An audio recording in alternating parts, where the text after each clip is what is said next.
Ladies and gentlemen, please take your seats. Our program is about to begin.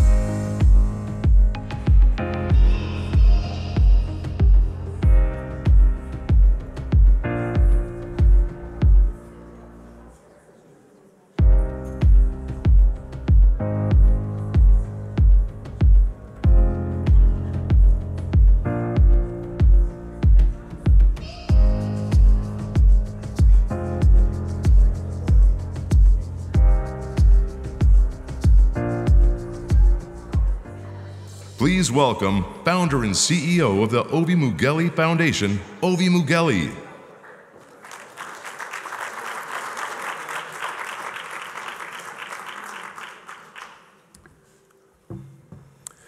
Thank you for joining us at the Global Climate Action Summit, and welcome to this high-level presentation on climate change and health titled Where Climate Change Hits Home.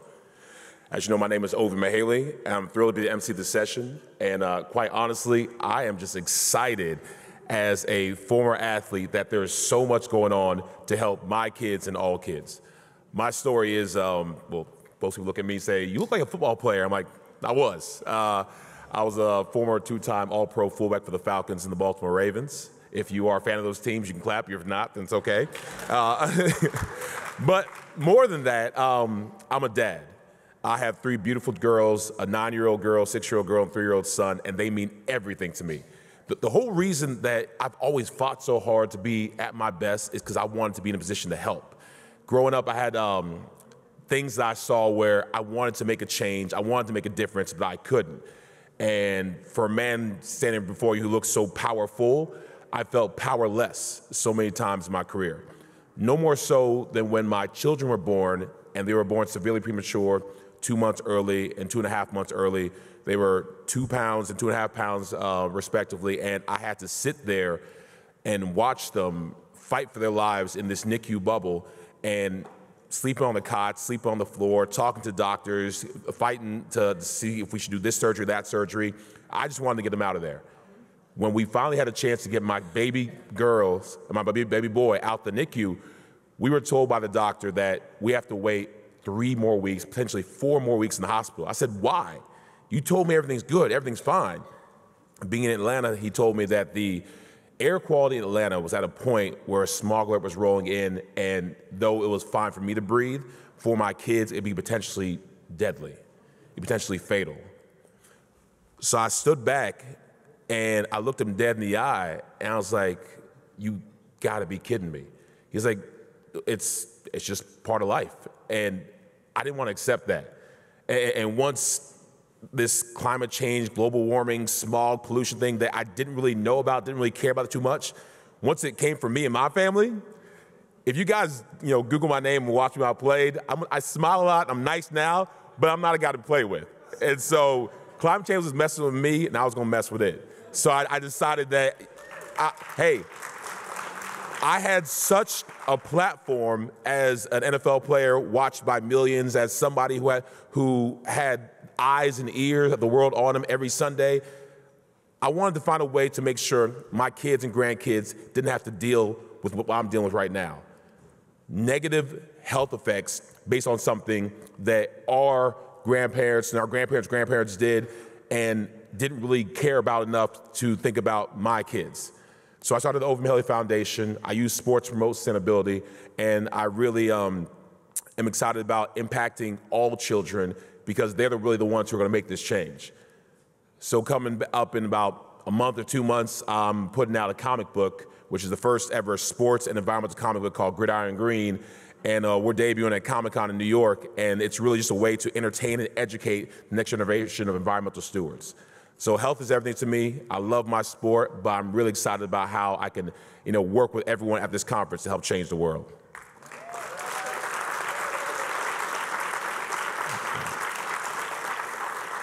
But we have an amazing program for you. First, we're going to hear a short presentation and hear from a panel of leaders and experts from around the world on how climate change is already having a negative impact on human health. We'll also show a video message from Chef Jose Andres, where he explains why he's engaged in the fight against climate change. Then we'll delve into the issue of air pollution, including its direct effects on our health and on the climate, as well as effective ways to fight it now. And finally, you hear about some exciting new health-related commitments being made here today. But first, I'd like to invite Speaker Trevor Hauser to the stage. Trevor co-directs Climate Impacts Lab, a collaboration of leading research institutions combining climate, economic, and data science to quantify climate risk around the world. Here you go, Trevor. Thanks, Thanks very much. Thanks, Olvi, and thanks to you all for your commitment showing up to an early morning session on climate and health. I'm honored to be able to set the table for the panel conversation we're going to have this morning by presenting some data from our collaboration at the Climate Impact Lab. I live across the bay in Oakland, and on my way in this morning, I passed the local terminus of the Transcontinental Railroad, which is going to celebrate its 150th anniversary next year. And that coal-fueled, coal-hauling railroad helped drive industrialization in the US, like fossil fuels have done around the world. And the modern energy systems created during the Industrial Revolution have delivered some really massive public health gains, whether it's planes, trains, and automobiles to connect us to more healthcare options, or heating or cooling systems to protect us from the elements, or just higher standards of living and all the health benefits that that brings. But the energy that we've been using to fuel those systems is creating some really significant public health costs, and new research is helping us see just how large those costs are. So for example, next slide. There are 5.5 billion people around the world breathing particulate matter pollution that is at levels that the WHO considers unsafe. That ranges from, we have the next slide? No slides. There we go. All right, 5.5 billion people around the world breathing particulate matter pollution levels that the WHO considers unsafe, much of which comes from the combustion of coal, oil, and natural gas in our energy systems around the world. Next slide. New research from our partners at the University of Chicago is finding that for those 5.5 billion people, particulate matter pollution alone is stealing a full 2 years off of their lives. That ranges from a year in the most polluted parts of California to up to 7 years in parts of China to up to 10 years, a full decade in parts of India. Next slide. And particulate matter is not the only pollutant that comes from fossil fuel combustion. Carbon dioxide emissions from coal, oil, and natural gas is warming the climate. And extreme heat, it turns out, is a major public health risk factor, just like dirty air is. I'm not a very old guy. I was born in 1980. But even over the course of my life, the number of extremely hot days here in California's capital, Sacramento, has gone from 48 to 63. In Singapore, over that same period of time, the number of extremely hot days has gone from 35 to 120. And if past emission trends continue, by the time my kids, who are 6 and 8 now, are the age that I am today, Sacramento will see another 20 to 40 extremely hot days per year. And that extreme heat has very real public health consequences. New research from our partners at the lab, next slide, is finding that climate-driven heat waves alone have the potential to become one of the largest causes of mortality around the world in the years ahead. And that doesn't include other climate-related health effects like ground-level ozone that Olvi mentioned in reference to his kids earlier today. That's the global average. And like with many public health threats, developing countries are going to face the biggest burden. Fortunately, that hot, polluted future is not predetermined. We can still change course. And in doing so, we have the potential to deliver some of the most significant public health gains that the world has ever seen. So for example, if we reduce particulate matter pollution levels, air pollution, to levels that the WHO considers safe, we could save worldwide 12.8 billion years of life in the years ahead. That's a greater public health saving than eliminating smoking, gun violence, and traffic accidents combined. And if we do that by changing our energy systems to cleaner sources of energy, then we can prevent millions of climate-related deaths in the years ahead at the same time.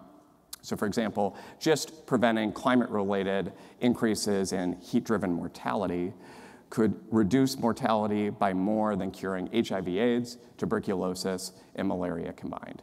And we know that we can do it because we have a track record of success around the world in combating major pollution-related health threats. So for example, here in the US, over the past 4 decades, implementation of the Clean Air Act has increased life expectancy in many parts of the country by 3 to 4 years. Pollution reductions in China, just over the past 3 to 4 years, if sustained, could deliver the same level of public health benefits there as well. So the work that folks at this conference are doing and the panel to follow are doing have the potential to really build on those gains and help us all lead both longer and healthier lives and deliver billions of dollars in public health savings in the years ahead. So I hope you enjoy the rest of the morning and the rest of your conference. Thank you very much.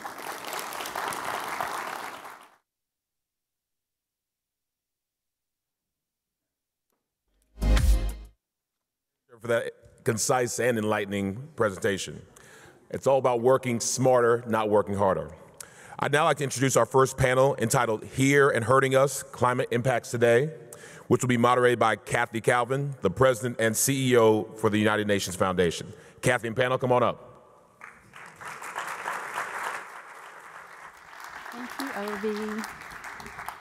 Thanks, Ovi, and welcome to everybody. Thank you for choosing to be at this session. I think it's significant that at this important summit, health has become such an important part of the conversation. I know that's why you're all here.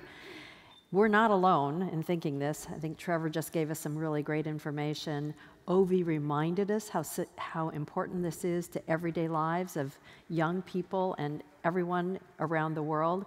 But we also know that doctors are saying that climate change is a health issue, that 1 in 9 deaths are created by effects of climate change, and that it's driving people into poverty, which is a long-term violation of our basic health rights.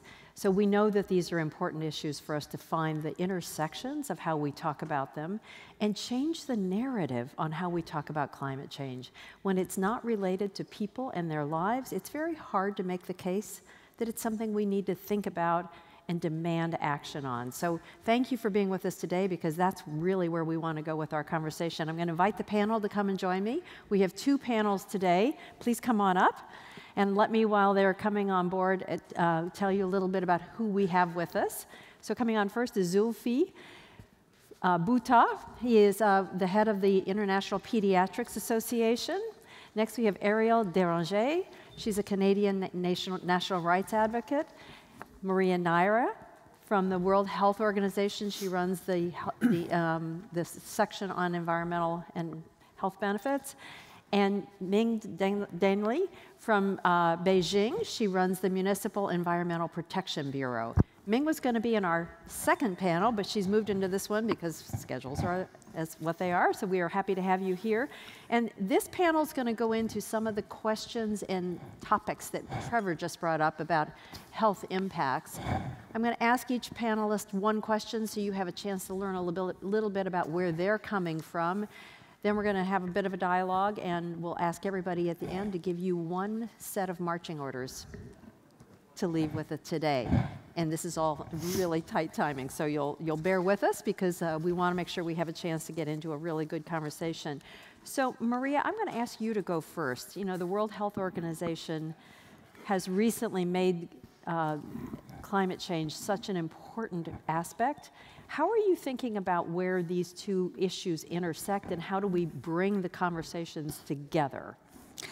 Thank you, Kathy. Thanks for the opportunity to start putting a big health argument here in front of all of us. I'm sure that you are all very much convinced by now, but still, let me give you some arguments.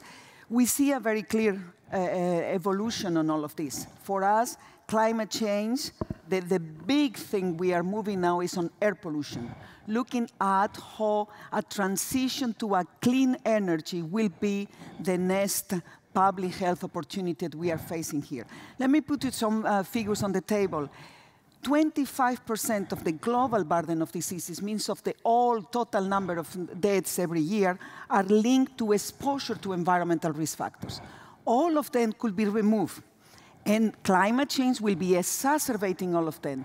But if you look at the air pollution, which is more or less the same causes as the climate change, I mean, burning fossil fuels, avoiding the use of clean energy. If we go for a clean energy, we will reduce the 7 million premature deaths that are occurring now every year due to the fact that people is breathing, as you heard before, air that is not clean, and not only is not clean, is going against your health. So this is the big kind of way of evolving we are having at the World Health Organization, putting all those figures on the table. The second is that the second way we are evolving on that is saying that, look at the cost. The cost of climate change, the cost of air pollution is somehow paid by our lungs, our brain, and our heart. And it's not paid only by the environment and the business and all the destruction we are causing, but it's caused as well and is affecting our lungs. As I say, all of those diseases could be avoided if you start to use the word asthma, for instance. I think asthma will open us an incredible door here, because the moment the moms, the families started to understand, the general population, that when we talk about climate change, we talk about clean air, and this is a relation, a clear relation with your diseases, and asthma being the one that can explain all of that very well, the whole environment will change, and we will be doing much more on fighting climate change. The other thing we are evolving is, apart from this hidden cost, which is at the hospital level and has not been considered until now, the third one is about responsibility. You know, you can do whatever you want about climate change, you can work more or less on that, but you cannot deny the right of people to breathe air that is not killing you.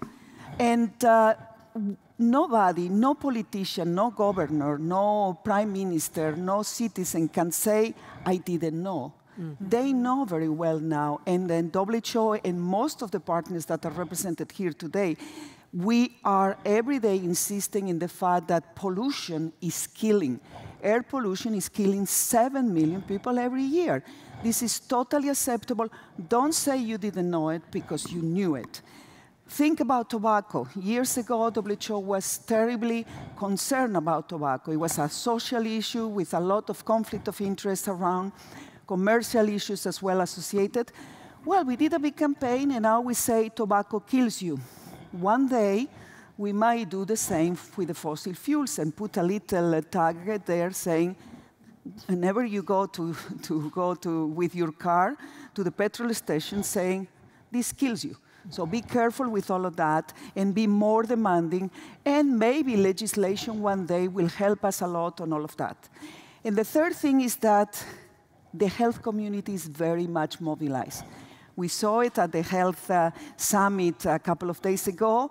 We see it every day. WHO has been creating this movement, and once you have the white blouses, I mean the health professionals, well mobilized, committed, with a very clear message, hoping that this credibility that the community still have, this is something that you are not going to stop. And we are going to be very strong on making sure that not only as the health sector we will reduce our own carbon emissions and making our healthcare facilities greener and more sustainable, but we are as well influence the way we move on clean energy, on clean, sustainable transport, on a better way to produce our food, on better buildings and more energy efficiency. And all of that is about basic public health and common sense. So, thank you. Great. It's great to see WHO taking this on. And I'll give you a quick ad. There is a conference that the new executive director of WHO will be hosting in October on this very topic. So it's really excellent. So she's pointed out that the white coats, white blouses, are taking this issue on, Zufi, and Certainly, the vulnerable populations that you deal with are right at the heart of this issue. How is the medical community thinking about this, and what are your thoughts about how do we accelerate this attention? So, firstly, thank you very much for the opportunity for being with you. I mean, I'm here representing the pediatricians of the world as the head of the International Pediatric Association. I mean, our interest in this area is at its highest for decades. Why? Because on the one hand, we truly appreciate the numbers that are emerging around the contribution of global climate change to mortality.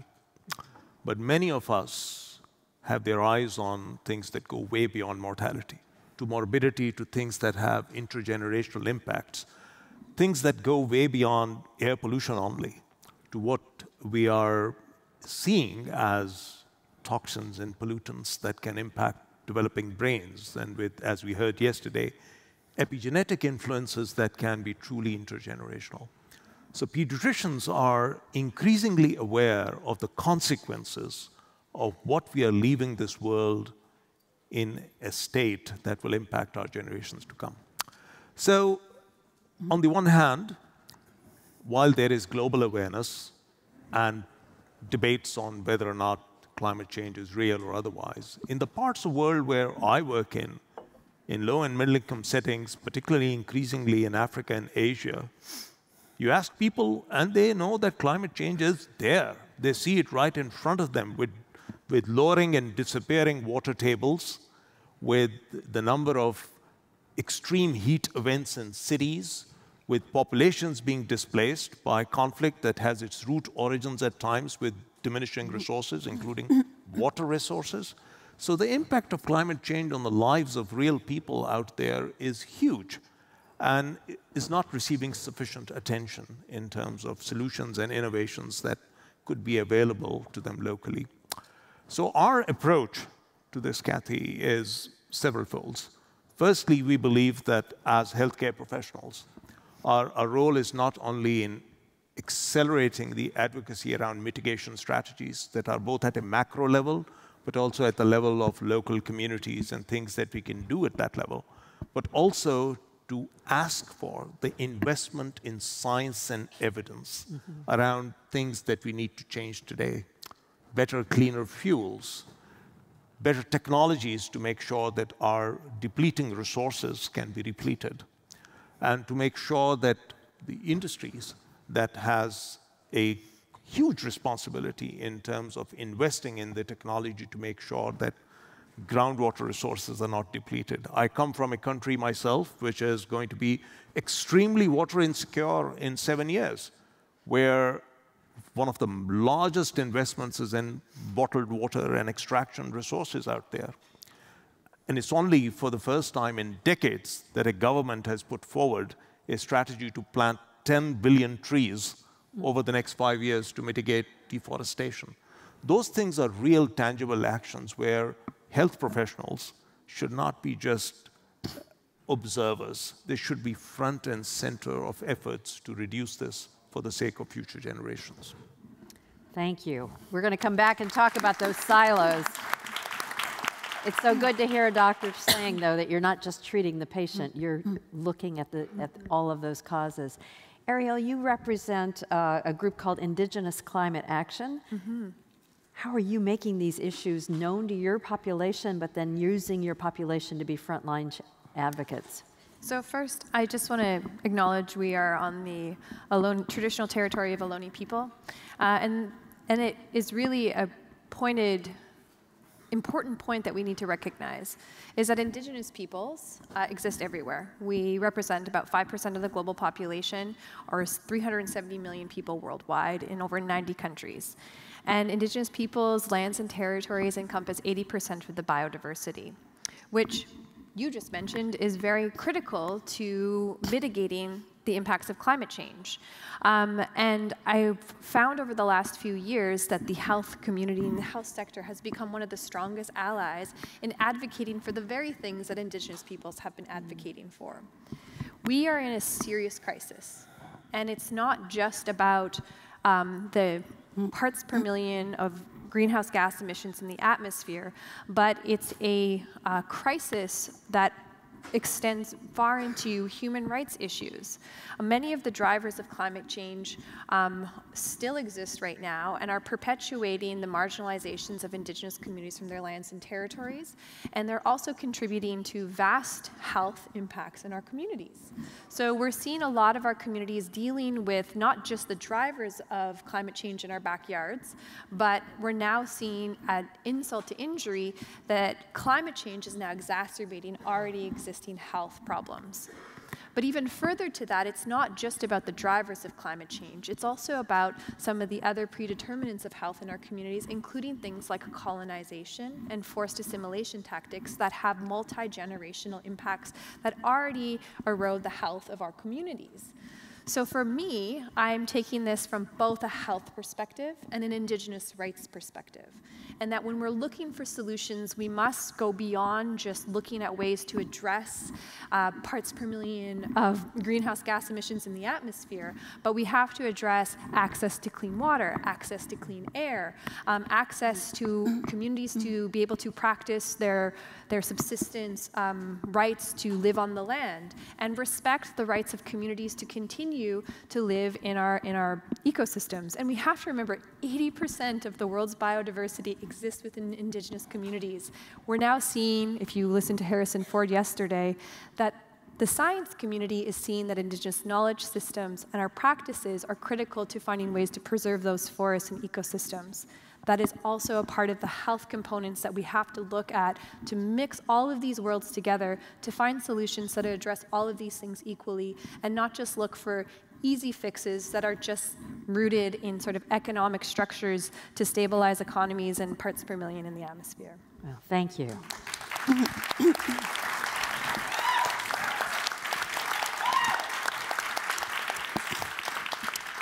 So from indigenous people to one of the most populated cities in the world, Beijing, you've been struggling with climate change for decades, but there's been a full-on war against it in the last 5 years. What are you doing, and where do you see the best opportunities? Because I think Maria said it right. This is not only obstacles, but opportunities for making a difference for the air in your city. Okay, thank you. Thanks very much for the opportunity. I'm from the city of Beijing, and as you mentioned, that Beijing is a city under rapid economic development, and we have huge population, even just in the city. The citizen is over 21 million living in Beijing, and in the past over 20 years, the economic growth is so rapid. It's more or less around and above 60% every year, and we have 5.9 million cars, which increased by over 3 times in the past 20 years. So we can see that all this data represents the growth. So people are happy with the economic growth. However, the growth also brought pressure on the environment, on the climate, especially on the air. So air quality has been a concern for many years. We started almost 20 years ago to conduct measures to reduce the air pollution in the city. In general, just now we mentioned that for most of the air pollutants come from the combustion of fossil fuels. So we started to reduce coal burning, because Beijing is a big city. You have so many people.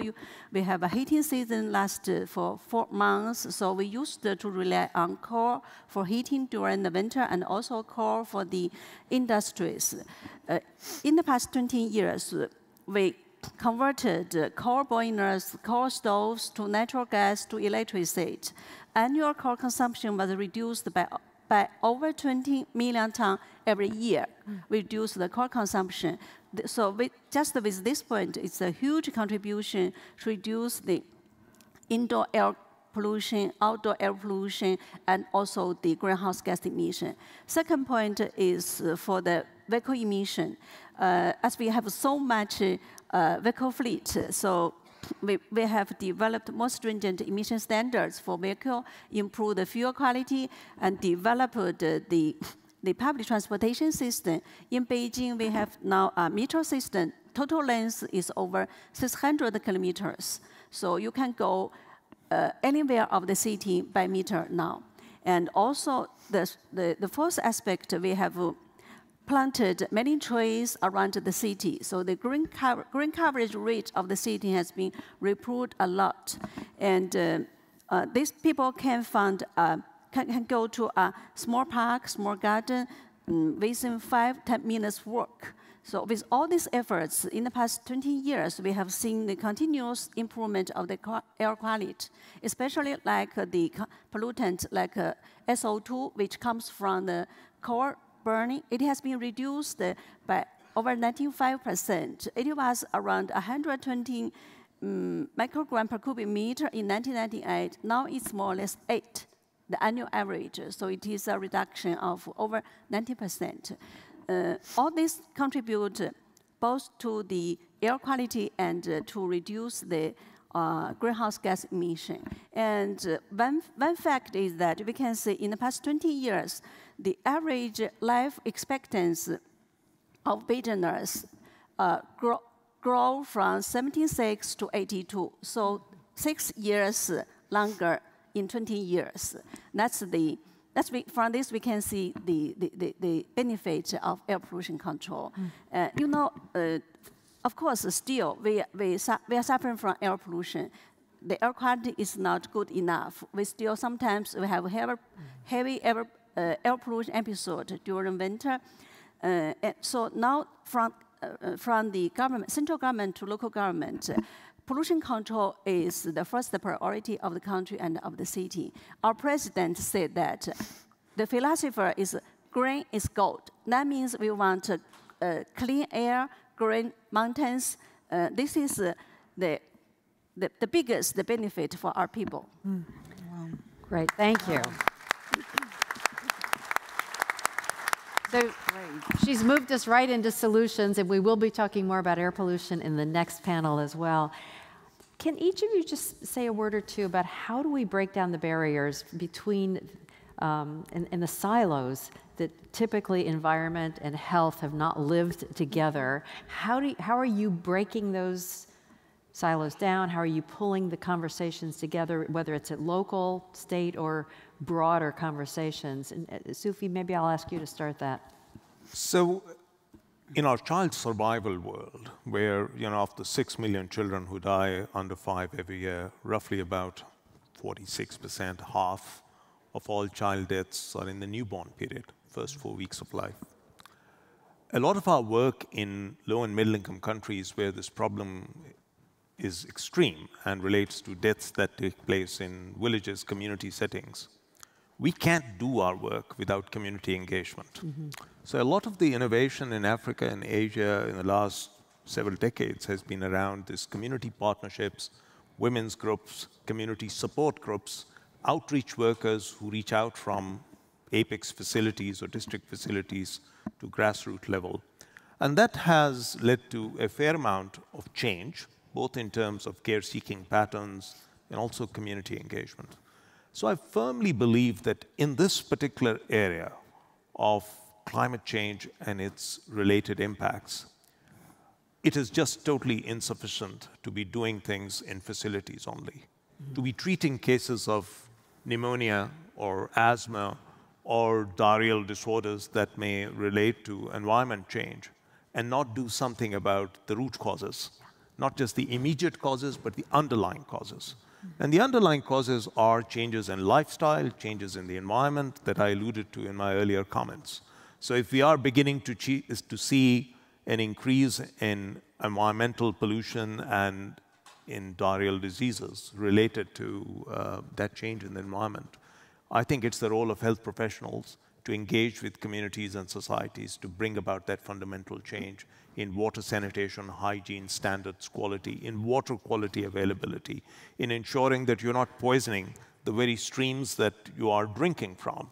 So what's well known in this country from what happened in Flint, you can compound 20-folds in many environments because you don't have the recognition of the kind of toxins that are put in water drinking sources. So In my opinion, some of those solutions require that health professionals are not only aware of the debate around climate change and its consequences, but are in front and center with civic society of taking a human rights perspective to this and to ensure that you are part of the solution. And that's what the International Pediatric Association is committing to doing over the next 10 years. Great. Maria, do you want to add to that? Definitely. This is absolutely my passion, and all of our, for all of us, the passion. How can you deal with the health of the people without going at the causes, at the root causes of the health of the people? The time when the medical and the health professionals were just confined at the hospital level and treating the patients is over. We need to make sure with the current development in society in which we are living, we need to go and influence all of those policies. Look at the way China is doing now. When you live in Beijing, you see the connection between air pollution and health. You feel it.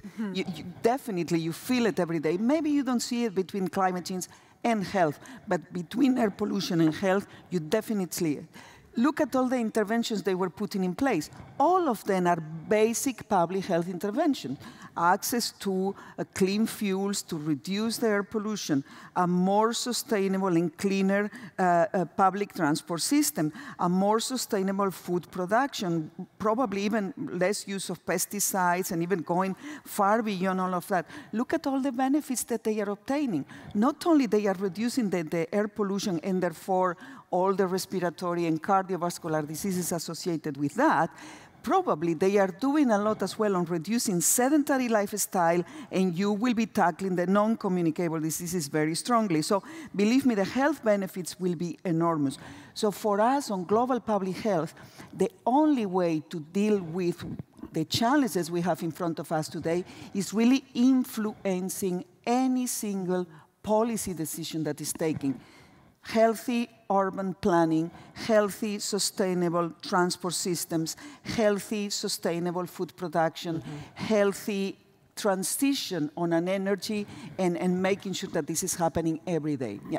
Let me ask Ariel and Ming for just another comment on these, if you'd like, just how you talk to the individuals. I mean, I just think that it's really, really empowering to hear all of the stories here, because this is tackling climate change from a health perspective, and you find that the solutions are much different than some of the solutions that we see from corporate sectors. And we see a lot of movement towards looking at corporations and stabilizing economies in a lot of these spaces, when we need to be looking at the human health as first and foremost and front and center. And it's so empowering to see a lot of the health sector, the WHO, the movement in Beijing to do the work that they've done there is really indicative of what we need to be doing. As far as indigenous communities go, our communities have been advocating and fighting for all of these things: clean water, healthy or clean air, healthy ecosystems.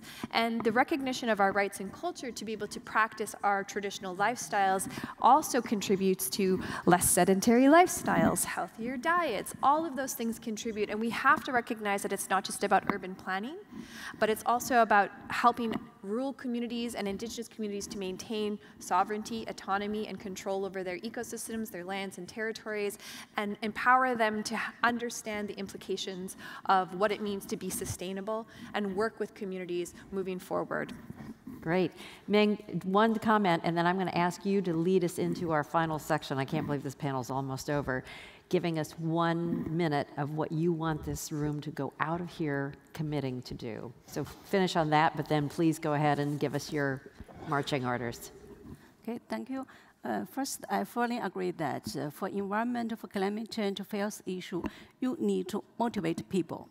If without the participation, without the people's awareness towards a better air quality, better cleaner water, you couldn't do it by yourself, by any organization, government, or any other institutions. So it's very important you let people know and work with people, let people participate.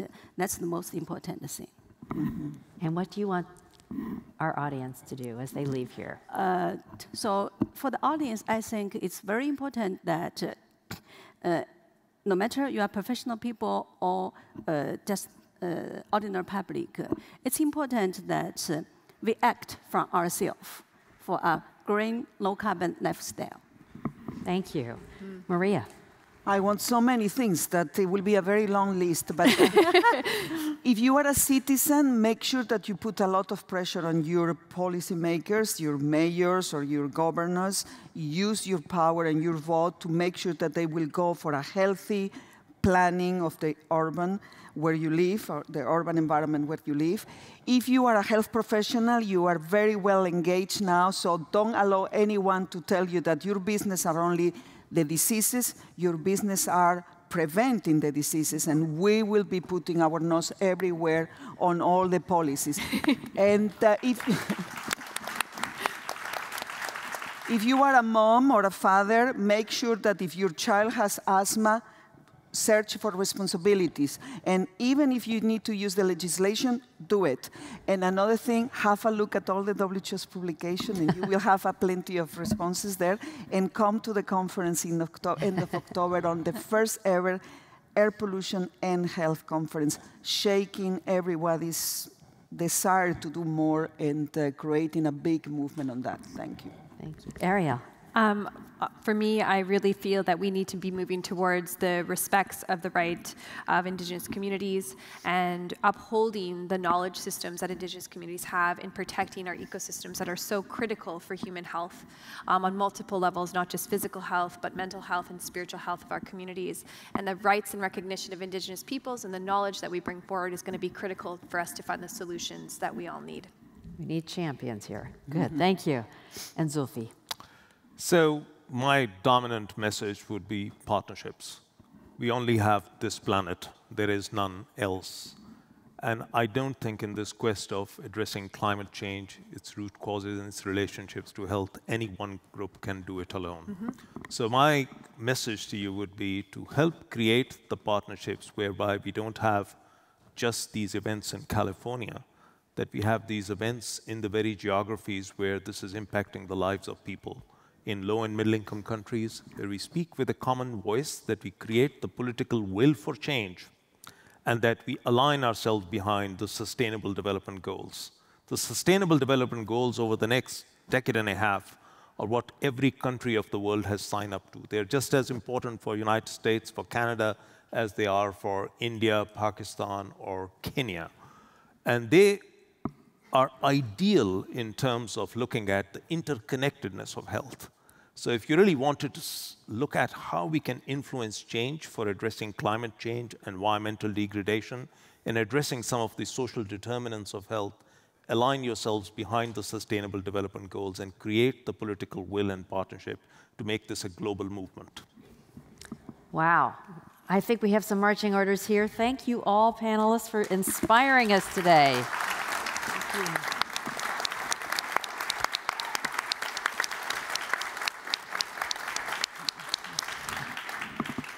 So panel, thank you. I appreciate your being here. Thank you very much. Best of luck on the rest of the conference. And I think we are turning to a video. We have a video. Hello to everyone at the Global Climate Action Summit. My name is Jose. I'll tell you who it is in a second. So Chef Jose Andres is a well-known chef who's based in Washington, D.C. He's a global champion for the Global Alliance for Clean Cook Stoves, which is very familiar to some of us, and we're about to hear from the CEO of it. But he's also been a leader in bringing the notion of feeding people in communities to the front and center of how we approach our world today. He's just issued a new book called We Fed an Island, about the work that he and a team of people did taking care of the people of Puerto Rico after Hurricane Maria. He's a remarkable man, and we are so lucky to have a message from him today. So let's roll the tape. Hello to everyone at the Global Climate Action Summit. My name is Jose Andres. I am sorry that I am unable to be there with you in person for this important event, but I appreciate this opportunity to express my solidarity with you all as we work to address climate change. This is an issue close to my heart.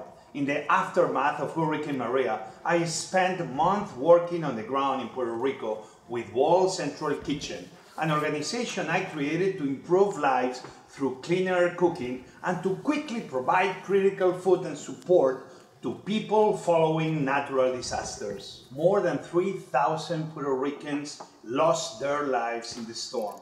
And afterward, countless people lacked food, drinking water, and shelter. Many hospitals didn't have electricity to preserve drugs and run life-saving devices. Climate change is making these disasters worse. One of the biggest issues I see that must be addressed is how people cook. Did you know 3 billion people depend on open fires and stoves that burn heavily polluting fuels like wood, charcoal, and cow dung to cook their food? Cooking this way kills nearly 4 million people per year and is a key driver of climate change. A woman preparing a meal for her family shouldn't have to worry about whether she's harming her and her children's health while she's cooking. We're making progress, but much more must be done to address this global crisis. The challenge is not small. I've been there. I've been cooking with women all around the world, and my profession relies on cook stoves. To me, it's amazing to see that we can be ending hunger and poverty at the same time that we are fighting climate change. But we can solve our air pollution and climate challenges together with cleaner energy, climate-friendly agriculture, improved disaster preparedness, and better access to clean cooking. Now it's time to step up, to take action, and work together to take on climate change today.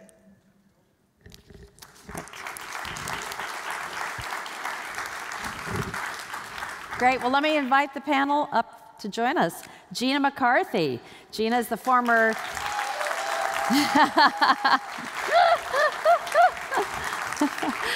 Gina is the former administrator of the U.S. Environmental Protection Agency, and she's now the director of Harvard Center for Climate, Health, and Global Environment. Mayor Eckhard Wurzner, who's the mayor of Heidelberg, Germany. So pleased to have you with us. Thank you. And Dibna van der Lans, who's the new CEO of the Global Alliance for Clean Cook Stoves, which your champion just did a great job making your case. I don't think you need to stick around now. My work is done. Yeah. Dibna van der Lans, have a seat. So this panel is going to go a little deeper into the question of indoor as well as outdoor air pollution and how we are thinking about this issue because it's surrounding us. But I'd like to also use this opportunity to get into some of the questions about narrative. So Gina, I may open with you. When you were administrator and taking some of that experience and now into the center, what was your experience in getting this issue to be broader than a narrow subset of government policy, but actually one that had to be dealt with across all the agencies? You've had a lot of experience in this, and now you're taking it to a new level. Well, first of all, Kathy, thank you for your incredible leadership on these issues. It's been amazing the many years we worked together and how well you have managed to keep these issues in the limelight at the UN, and I thank you for it. But here's the challenge that I think we faced is one of the great things about EPA is that EPA's mission was to protect public health and the environment. And its mission was really health-focused. You know, I tried to explain to everybody, I love birds and bunnies. I've always loved them. I'll always think they're special.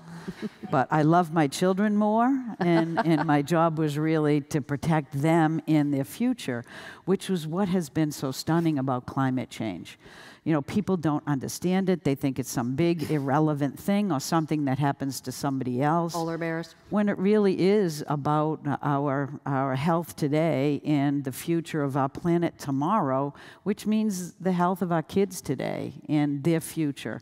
And so the important thing I think about, and I really congratulate the organizers here, I think for the first time people are beginning here, and they did at EPA, to understand that health is ultimately the best way that we can relate to human beings about getting together and taking action on climate.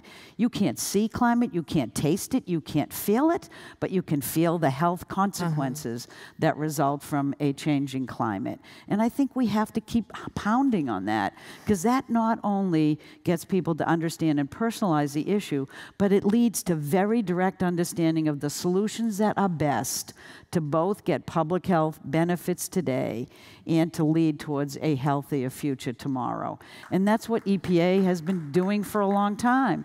But I want to add one other concept to this discussion before I pass it along, is that there's also, I think, a tremendous opportunity as you're looking for solutions to really look at those that don't just benefit health today, but that recognize that pollution is not an equal opportunity killer.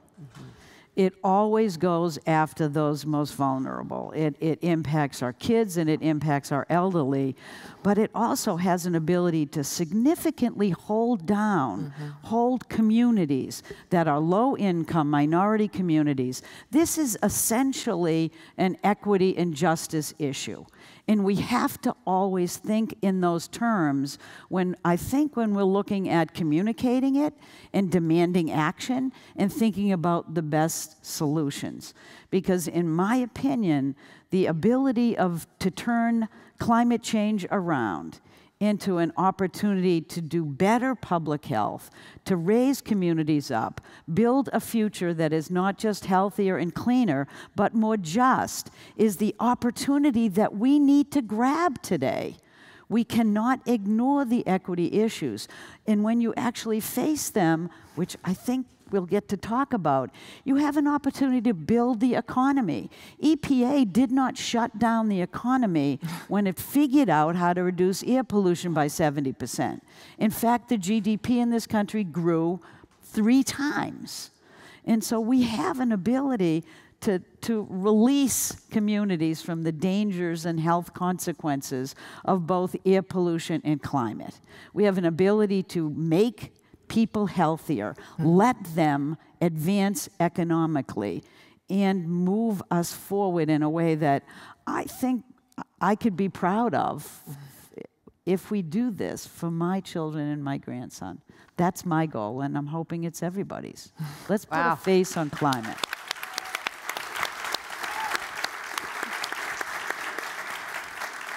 Can I just say how much we miss this voice in Washington today?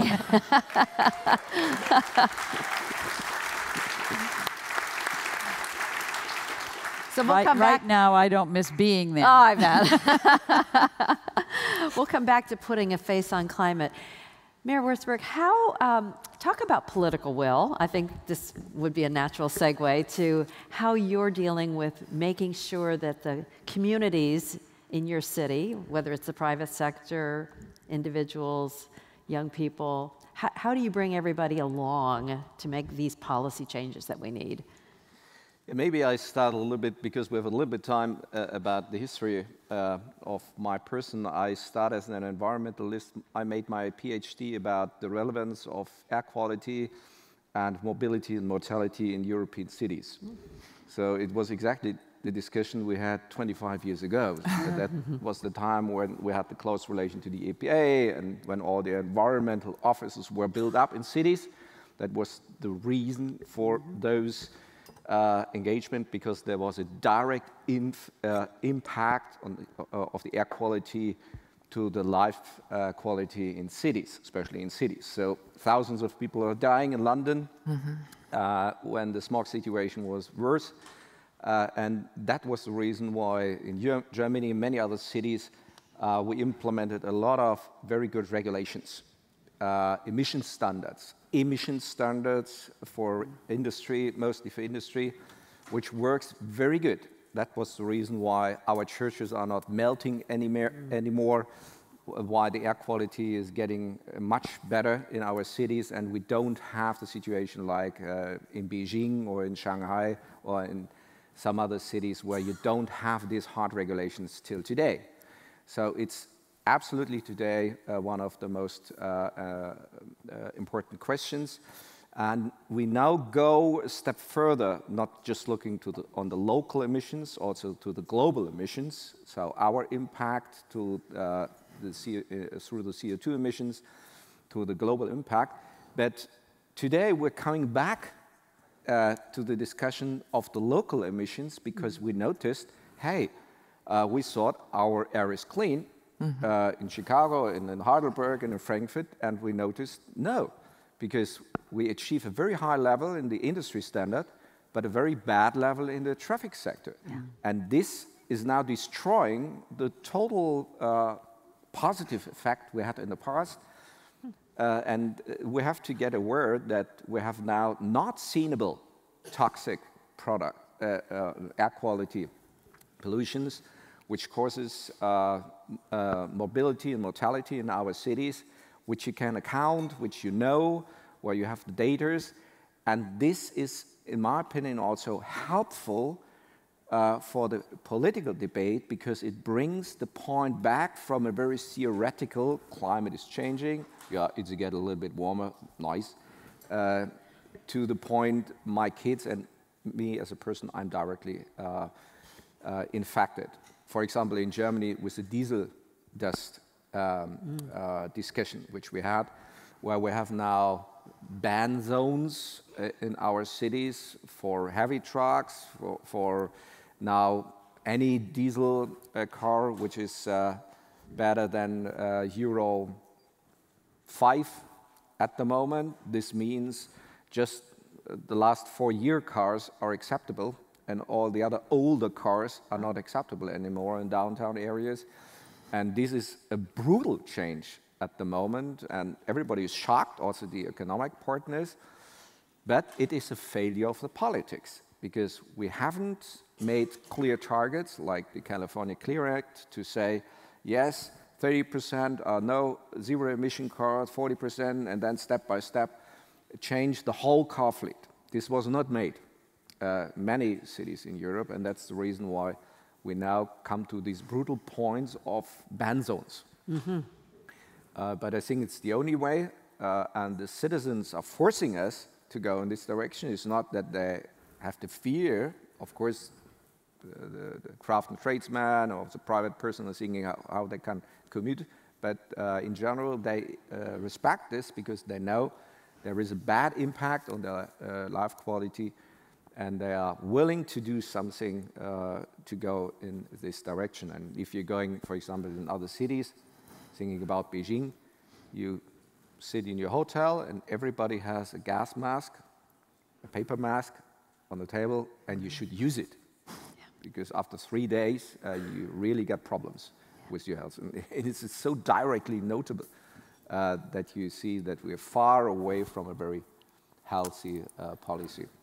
It's so interesting that the people are demanding this now, that they recognize it and are, it's becoming more and more of a political issue. I'm so happy to hear that you are the mayor at this time. It sounds like you're just the right person to be in that job. We'll come back to that issue. Dimfna, you work with women mostly around the world who are, as Chef Jose Andres said, dying because they're cooking. Such a simple thing. What has to change to make that go away? Yeah, thank you, Kathy, and it's wonderful to be here. I'm especially really honored to be here with such a rock star, and I don't think I've ever been on a panel where people were just so enthusiastic when you were on walking on stage, Gina. So it's really a privilege to be here with you as well. Thank you for letting me speak about an issue that really takes it to home, like truly takes it home. We're talking about women who are cooking food and trying to feed their families and slowly dying. It is that simple. Every time I say it, I get really, truly disturbed by it, that I still have to say it. We're in 2018. We have self-driving cars.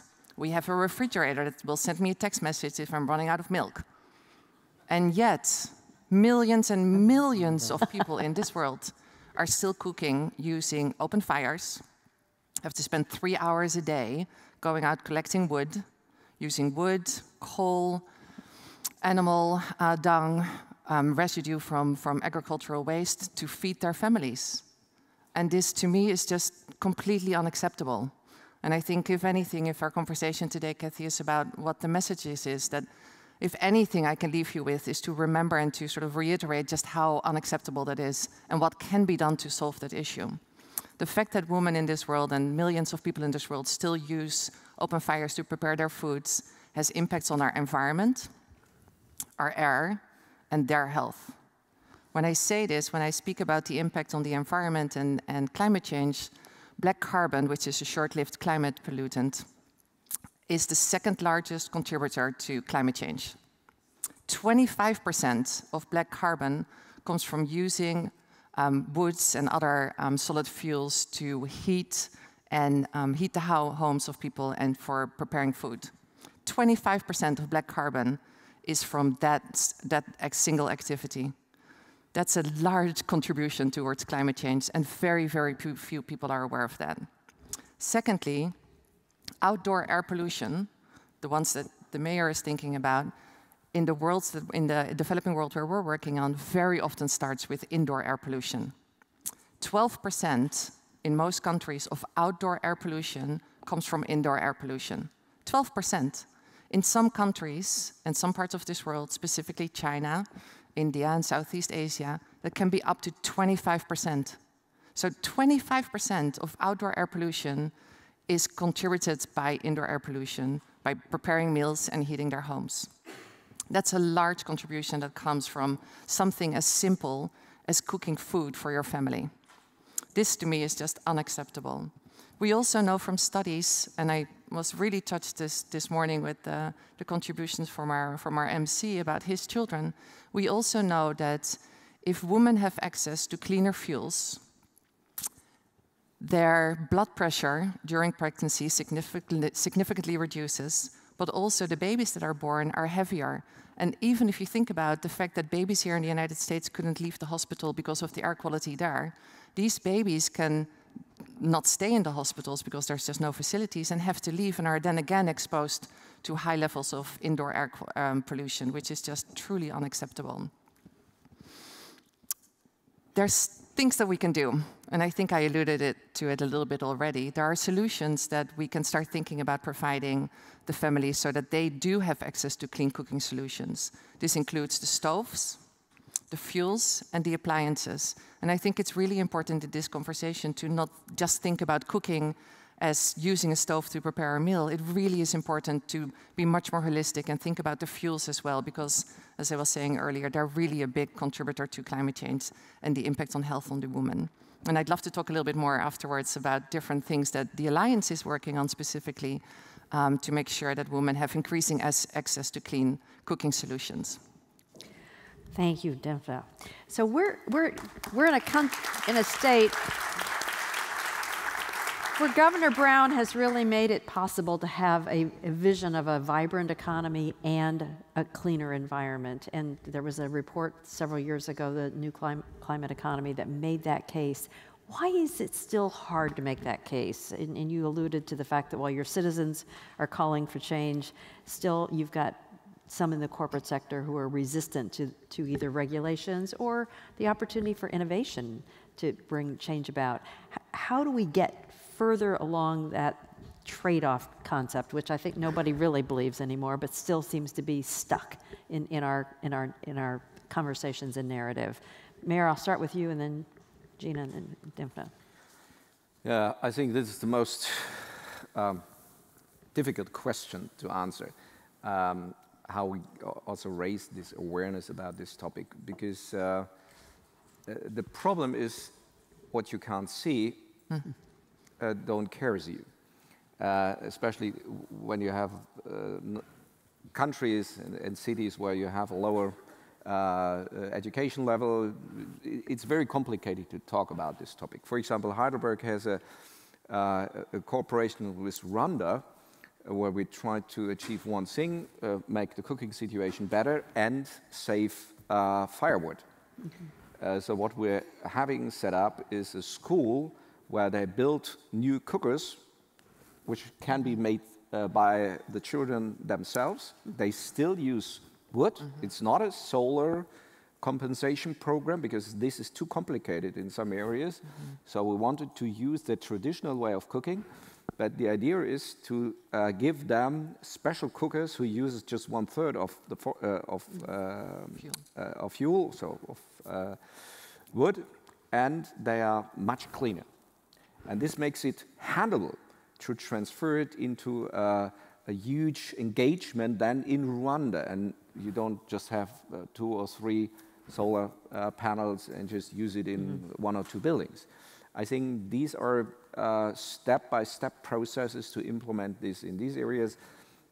In developing countries or in areas like Germany, Heidelberg, I think the discussion must come from the government to raise an awareness. We are very happy that we have, for example, the Cancer Research Center in Heidelberg.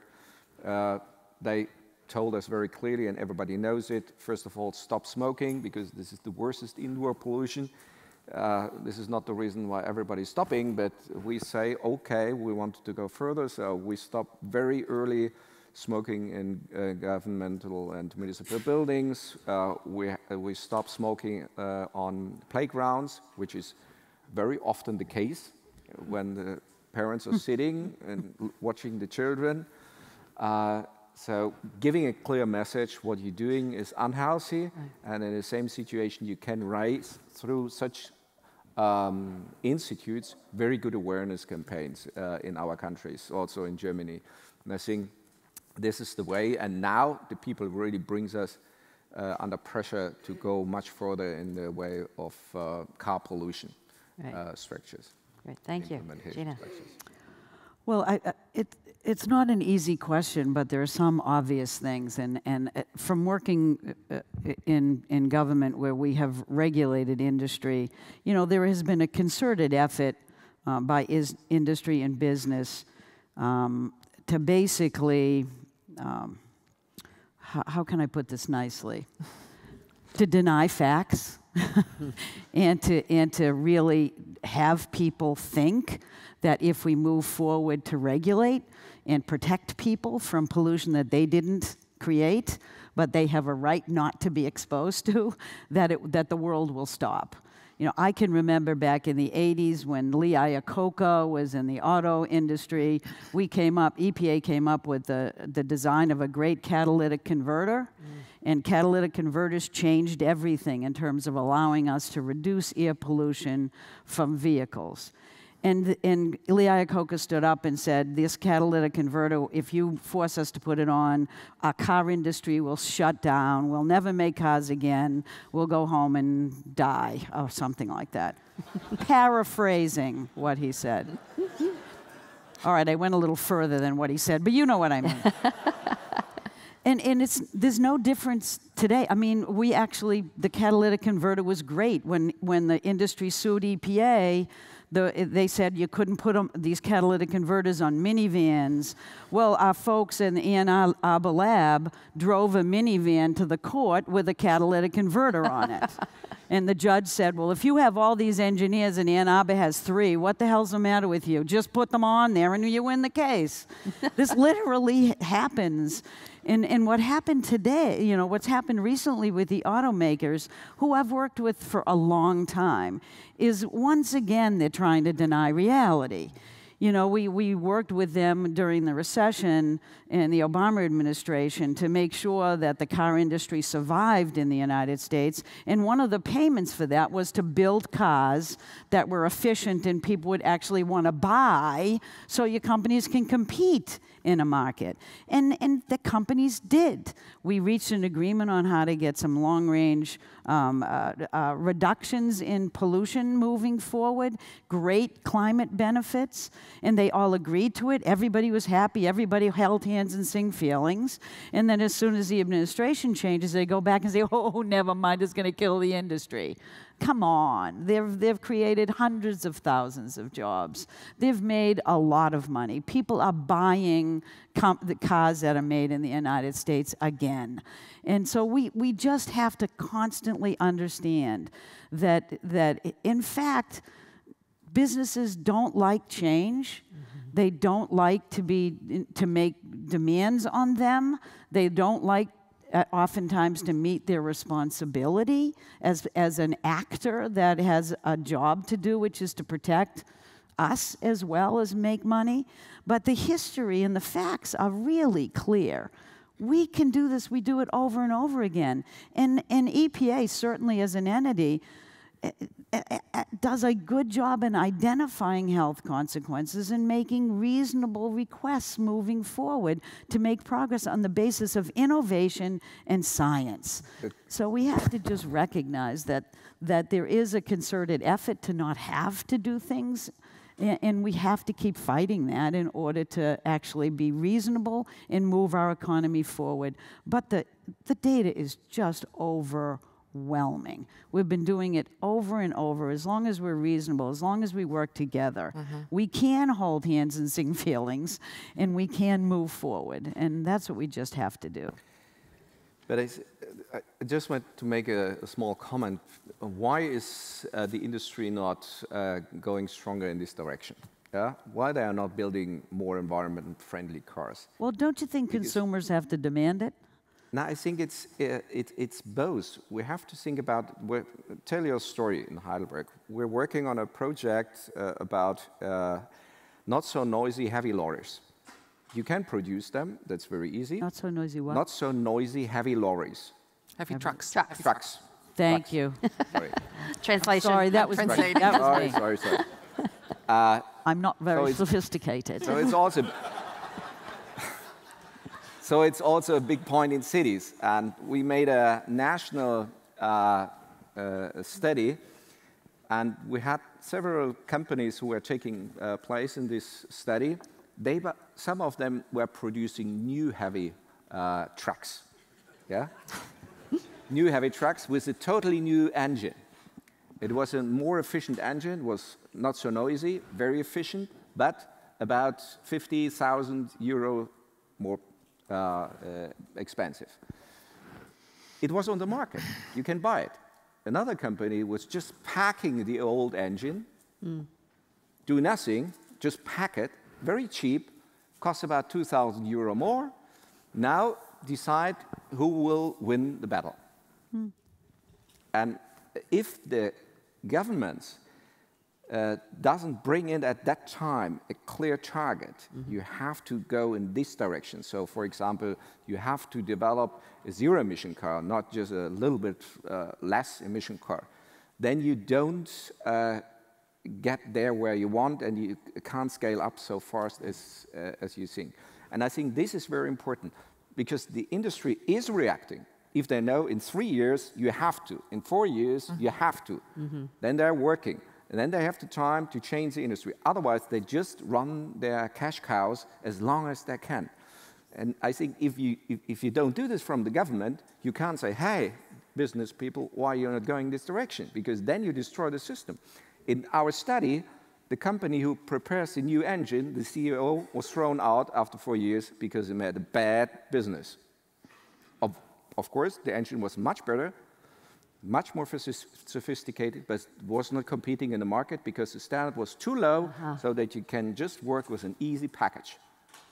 And I think this is very important to notice this, that we need a clear target, a clear frame, a clear policy from the federal or state level, and then you have a big movement in the right direction. In Germany, there was, for example, the example of those diesel dust problem which we have now. The new standard, Euro 5 and Euro 6. The Euro 6 standard is nearly better than Euro 5 standard. And it's just a game how you measure these emissions. And what the car companies has done is just using the old engines and make a nice package around. And that's the point where we are now at the point where everybody is shocked, because now the industry is really on a problem because they can't produce so quickly now the new cars, which we needed. Me, as a small city, we said in our town only zero-emission buses are allowed. So I buy the whole production of one of the biggest bus producers in Germany and in Europe, me as a small town, because they just produce 15 buses a year. And then you come to the point that it's not working together. But I think that I think you're absolutely clear with standards, and certainly that's the world that I've lived in. But it's also information to the public, so they understand health consequences and are able to push the politicians. I think, if I could point to you, sorry, please. The bigger challenge is when it's an individual household issue. It's not a regulatory challenge then. It could be, but it can be a standard setting, and it can be related to climate, it can be related to overall health reductions. And this is what I'm interested in from an equity perspective as well. Yeah. No, absolutely, and I think it's really interesting, as I was listening to the mayor talk about sort of your interventions. It may sound that that happens in the transportation industry, for example, only. It happens in my industry too. What we are trying to do is create an industry that will provide clean cooking solutions to households in the developing world, in the emerging markets. If it's an industry, it's going to need standards. And so we've recently launched new standards, new ISO standards for stoves. We are talking about an industry. This is as much an industry as the transportation industry is. If you think about the work that my team is doing, we are very concerned about predictable policy environments. Like any company, any entrepreneur, the only way you can make sure that you're actually going to be able to provide the services that you think your customers need is if you have a predictable policy environment.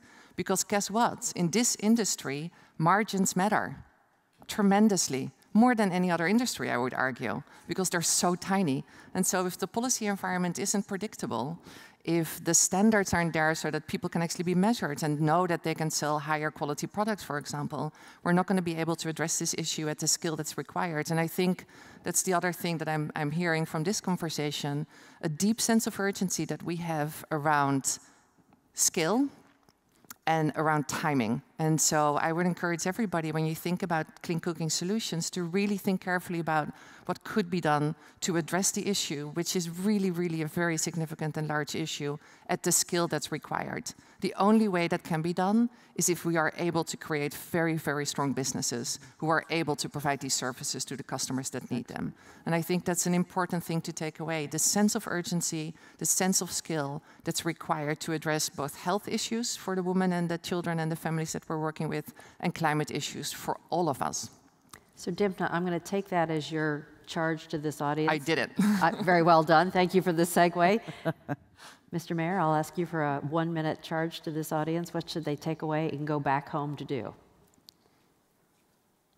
In 1 minute. 50 seconds. 50 seconds. Oh, wow. I think the most important point is raise the awareness of your citizens. I think that's the most important point. So do everything in this direction. Give them information, as I said, have information ports, and show a good example. I think that's always important. If you want that citizens believe in your policy, you have to show a good example. So start with your own kindergartens. How is the cooking there? Start with your own traffic fleet. What is the situation there? I think that's important. So I like Schwarzenegger, but I couldn't believe that he's standing on the floor and said, yeah, I'm just arriving with my Hummer. Now we're talking about climate change. This is a big truck. And I think this is something which... I've seen his Hummer. It's disgraceful. Which we sometimes couldn't understand in Europe, but of course it's also sometimes. We enjoy driving tanks around our streets here. Gina, you got the last word here. I love that. Well, let me just say that I think one of the biggest challenges we face, at least in the U.S., is to start talking about climate change in your kitchens on Main Street and Wall Street. We have to stop making it a partisan issue. And for crying out loud, put a face on climate.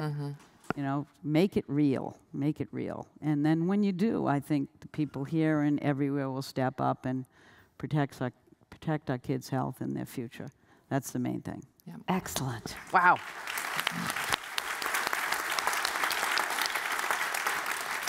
Well, and I'll just say the United Nations Foundation just polled Gen Z and millennial voters, in the US and asked them what was the #1 international issue that they felt needed urgent attention this year. And 40%, the highest number, said the environment for health reasons. So I think we have a generation that's coming on that really sees it. They've learned it in the home, but they've also seen that they can make a difference. So I think we've got some work to do, but we also have an army that's going to be our partner on this. Thank you all for being here. We know that you are the leading edge of that army. Thanks for being here.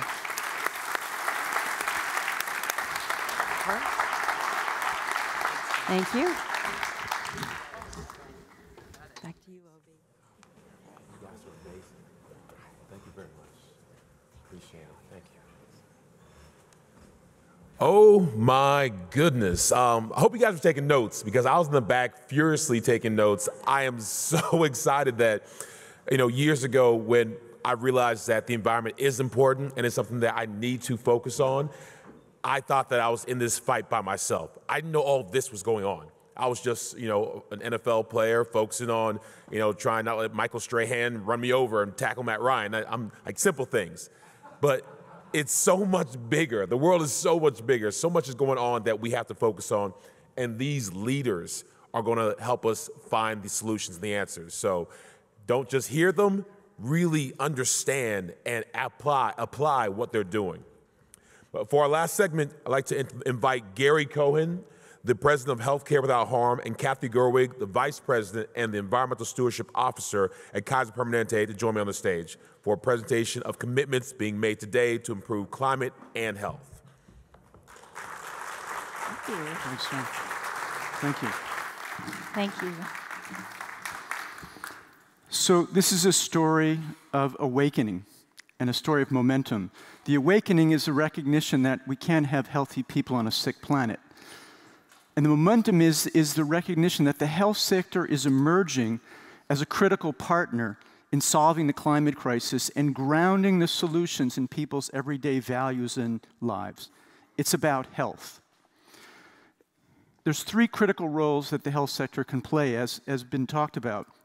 One is mitigation. It's kicking its own addiction to fossil fuels, toxic chemicals, and industrial agriculture. 10% of greenhouse gas emissions in the United States is due to American hospitals. If American hospitals were a country, they'd have more greenhouse gas emissions than the entire country of Britain. So taking the Hippocratic Oath to do no harm, what does that mean in this moment? It means reducing your reliance on fossil fuels. It means detoxing your supply chain. It means supporting sustainable agriculture and being economic levers for helping to move the rest of the economy in this country and around the world. Second is around resilience. In this moment of global crisis, healthcare needs to be the last building standing. It needs to be operational in extreme weather events like what's happening on the North Carolina coast. It needs to be reliable, bringing reliable and healthy energy to low grid, no grid situations so that healthy energy becomes a core component of primary health care. It becomes the way that we help to get to universal health care around the world. And third is around leadership, is around leveraging our leadership as trusted voices to engage in policy, to reframe in the climate crisis not only as the greatest public health threat we face, but as the greatest public health opportunity and imperative that we face. And that's come out in all of the talks. So the commitments we're making are all within this framework. Kathy. Thank you, Gary. I have to say it's a pleasure after 20 years of partnership between Kaiser Permanente and Healthcare Without Harm to get to talk about some of these commitments, which are late-breaking, which is why I'm going to read some of them off this page. And so the first one is, if we can show the next slide, we've got these in categories of mitigation, resilience, and leadership. So in the category of mitigation, we have hundreds of hospitals that have signed up to have 100% renewable electricity. So 14 health systems from 7 countries have made these commitments. It represents hundreds of hospitals. They are committed to installing solar and wind or buying renewable electricity from the grid. It includes organizations in the United States like Kaiser Permanente, the University of California Health System, and Partners Healthcare. There are institutions in Spain and Morocco, the Netherlands. We've got off-the-grid health centers in Uganda and Nepal, whose deployment of these renewable electricity systems provide an opportunity for even greater community access to health. And under the category still of mitigation, we have thousands of hospitals that are joining the Healthcare Climate Challenge. So more than 175 participants representing interests of more than 15,000 hospitals, 15,000 hospitals and health centers around the world in 26 countries have joined this challenge since the Paris Agreement. And what they're committing to is a reduction in their carbon emissions that will total 16 million metric tons. So this is healthcare really stepping up to the commitment around addressing climate and health.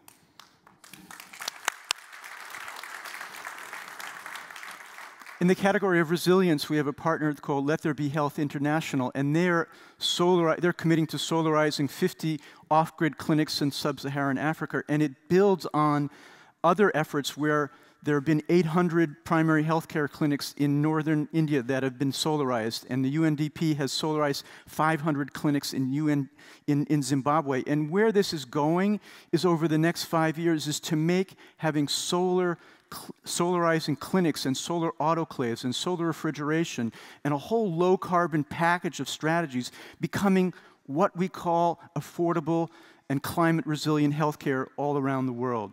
That is what's going to become the new normal. On the area of sustainable agriculture, because healthcare can help to drive towards sustainable agriculture through their demand. There's a project, because Kaiser Permanente has committed to buying 100% of their food from local and sustainable sources for all their facilities.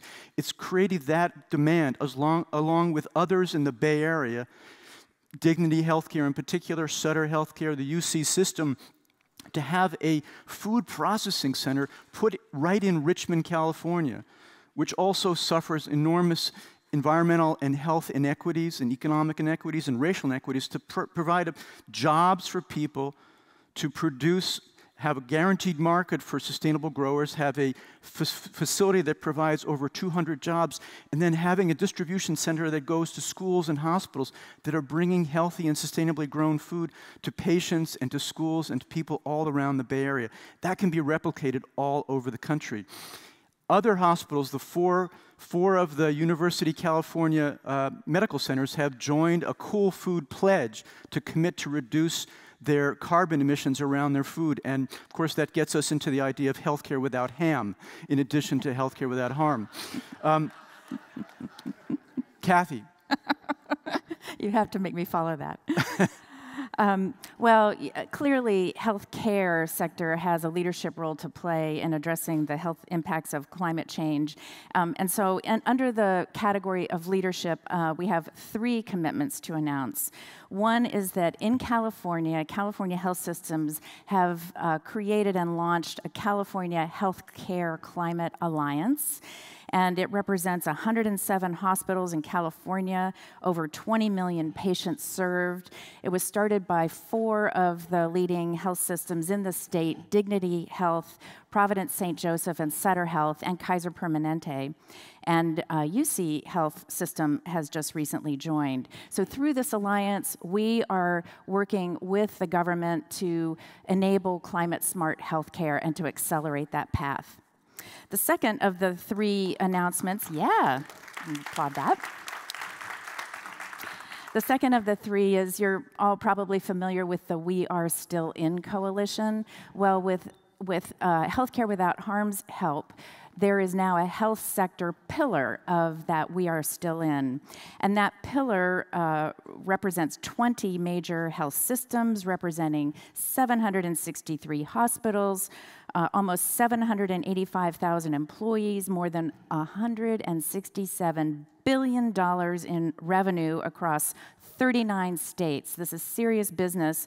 And what this health sector pillar of the We Are Still In coalition is saying is that we are still committed to the Paris Agreement in this country, and we are working together to achieve it. And then the last of the announcements is there was a fabulous forum, an affiliated event of this on Wednesday called the Global Climate and Health Forum. And it really created a groundswell of interest. And the culmination of that day was a call to action. And there are 10 commitments, and I urge you to actually look into these 10 commitments because they are bold and they are meaningful. And all of the health systems that were present at that forum have signed on to that, and I think it's really going to be a legacy that will drive action. And that list of commitments will be taken to the COP24 in December to show the healthcare sector in this country is fully in. So Gary, thank you. And what we're seeing also is partnerships with cities and other governments, so healthcare aligning and cities and bringing health interventions into their climate strategies. So there's a fossil-free streets initiative that 26 cities have signed on to, including Paris and Cape Town and Tokyo and Mexico City, to have zero-emission buses. There's a diesel-free by 2030 where 100 mayors and county governments have agreed to eliminate diesel emissions and black carbon. So there's more and more integrated strategies where there's climate mitigation strategies, but also, of course, we've heard health benefits as a result. The reality is this, is that we're starting to see the health sector step up and expand its mission in the 21st century, to not just to be about healing individual patients, but about healing communities and the planet. We're becoming planetary healers. The key fundamental question that we have to face is who owns the future? If the fossil fuel and petrochemical industry own the future, there is no future. If we can come together and expand our mission and partner across so many different disciplines, so many different jurisdictions, and expand our role as healers, we can repair what has been broken and what is damaged. We can make this work. We can solve this. Thank you very much.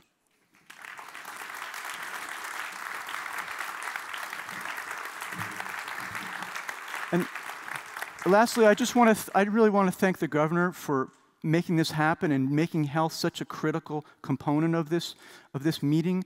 And especially I want to thank Elizabeth Baca, who and the governor's staff has been such a champion for making this happen. All right, thank you so much. Thanks.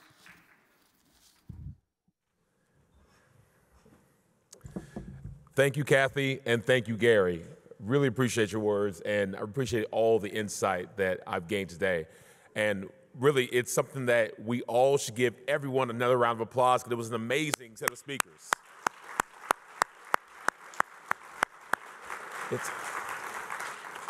It's funny that I'm even standing here because what a lot of people don't know is that health and the environment, they're interwoven into my background. My father is a physician. He's an OBGYN. My sister is a physician. She's a psychiatrist. My little sister is a physician's assistant. I was a sports medicine major. My parents were Nigerian immigrants that came to this country to make a bunch of doctors and spread us out. But they were disappointed when I chose the NFL, because I was studying the MCATs, my sister's MCAT study preparal guide. She gave it to me. I said, Dad, I think I want to try this football thing. He was like, no, you're going to be a doctor like every other good Mahaley. I was like, I'll do it afterwards. But he's happy now. I work in the medical sales field, and I understand more than ever how important it is to let health be linked to the environment forever, because that's when people get it. When you leave here, you have to make sure you do something. Because I've been to so many of these events, I've been to a lot of conferences, and I've had a lot of great conversations, but it's the people who actually take something from it and then impact it into others that they're going to meet. Because we're good. People here, most of us get it. Most of us understand why this is so important. is the people out there that need to be motivated, need to be inspired, need to get in the game. And just throwing a football analogy, I've had coach after coach. I've had some amazing speakers. I've had Deion Sanders I played with Ray Lewis, Tony Gonzalez, Matt Ryan, like some of the titans in the football game, and hearing them in their halftime speeches trying to motivate you to really do something, it always stemmed to, you can't wait for somebody else to make a play. You've got to have it in yourself to where I'm running that guy down. I'm making that touchdown pass. I'm making that key block. I'm going to be the guy that's going to help win the game. Because you say, somebody else will take care of it. And then you're trying to rush at the end to figure out, once you figure out that no one else is going to take care of it, no one else is going to do the deed that needs to be done, that's when it's too late.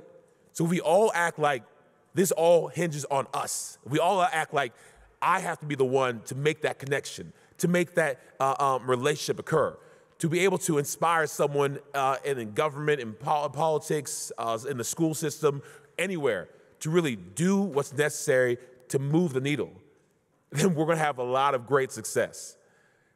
I'm so excited about my comic book coming out because I know that it's a way to entertain and educate the next generation of environmental stewards.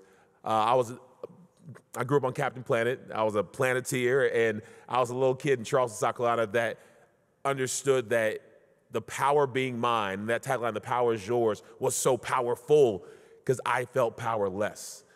And having that experience as an adult with children, I want to be able to give this generation of young people something that they can say, you know what, Mom and Dad, I read a comic book and it inspired me to tell you got to recycle, or inspired me to tell you we got to turn off our lights or turn off our water, or do things that are going to build our future, build their future.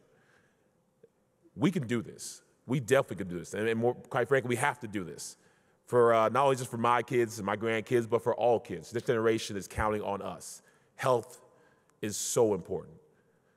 Thank you very much for your time. Thank you for coming out. And please take this and spread it to the world. Have a good day.